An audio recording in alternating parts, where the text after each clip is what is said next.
জাতীয় সংসদকে বলা হচ্ছে মহান জাতীয় সংসদ, পবিত্র জাতীয় সংসদ, সার্বভৌম জাতীয় সংসদ, অনেক কিছু বলা হচ্ছে।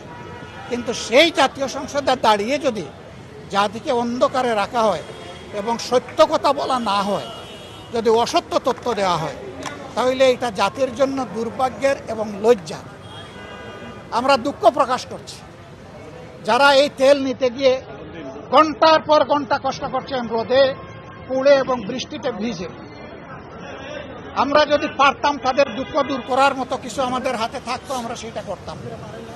আমরা এখন যেটা পারবো, আপনাদের হয়ে এখন কথা বলবো যে আমরা গিয়েছি, হাওয়ায় বসে কথা বলছি না, এসিতে বসে কথা বলছি না। আমরা ওখানে গিয়েছি গরমের মধ্যে, অল্প সময় হলেও আমরা তাদের সাথে থেকেছি, কথা বলেছি, বুঝেছি। এই চিত্র এখন সংসদে আমরা নিয়ে এসেছি। আমরা এটা বিশ্বাস করি এবং স্বীকার করি, এই সংকটটা এই সরকারের তৈরি না। এই সংকট তৈরি হয়েছে বিশ্বের যুদ্ধে লাগার কারণ। তাহলে এখানে লুকোচুরির কি আছে? আমরা খোলামেলা সত্য কথাটা বলি, সবাই মিলে তার সমাধানের পথ খুঁজে বের করি। তা না করে ধামা চাপা দেওয়া হলে, ধামা চাপা দিলে সেচে কি পাওয়ার টিলার চালানোর জন্য আমার কৃষক ভাইটা তেল পাবে? যারা বাইক চালাইয়া নিজের সংসারটা কোনো সুরত নির্বাহ করে, আমি জিজ্ঞেস করেছি ভাই আগে কত, বলে যে আগে 1,500-2,000 টাকা রুজি করতাম, এখন কত? না এখন তো 500-600।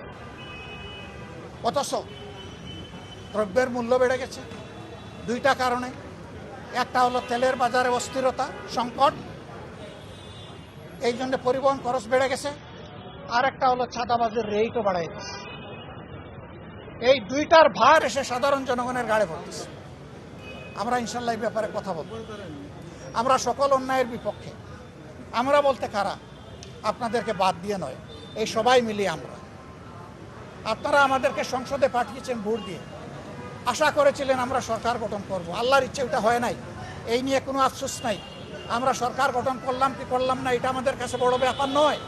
আমাদের কাছে বড় ব্যাপার আমরা জনগণের জন্য কথা বলতে পারলাম কিনা, কাজ করতে পারলাম। আমরা কথাও বলবো, যেখানে সম্ভব কাজও করবো ইনশাআল্লাহ।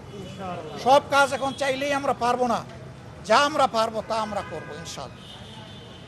একদিকে এই অবস্থা, অন্যদিকে আইন শৃঙ্খলার মারাত্মক অবস্থা। আপনারা দেখেছেন আজকে 3 দিন হয়ে গেছে বা 4 দিন হবে, গাজীপুরের মাওনায় একজন ইমাম সাহেবের মেয়েকে দিনে দুপুরে তার সামনে থেকে ঘরের দরজা ভেঙে মেয়েটাকে কিডন্যাপ করে নিয়েছে কিছু দুর্বৃত্ত।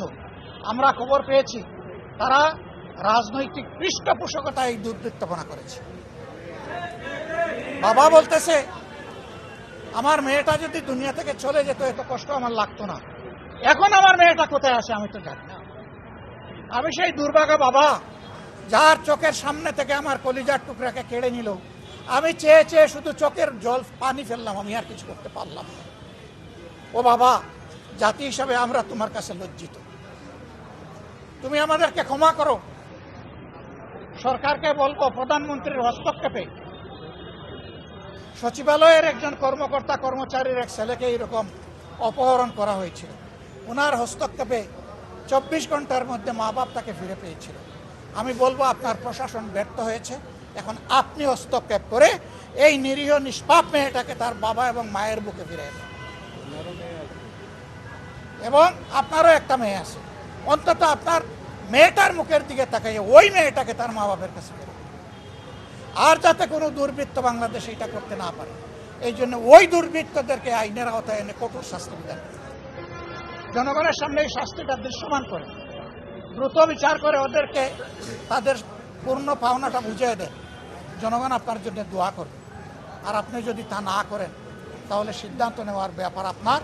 যে দেশের সরকার একটা অবুঝ নিরীহ মেয়ের জীবনের নিরাপত্তা দিতে পারে না, সেই সরকারের দেশ চালানোর নৈতিক অধিকার কতটুকু সেটা আপনারাই বিচার করবেন, আপনাদের উপর ছেড়ে দেবেন। দেশবাসীও বিচার করবেন। আপনারা ভালো থাকবেন। কষ্ট করে জনদুর্ভোগ কাভার করার জন্য আপনারা এখানে এসেছেন, আপনাদেরকে ধন্যবাদ।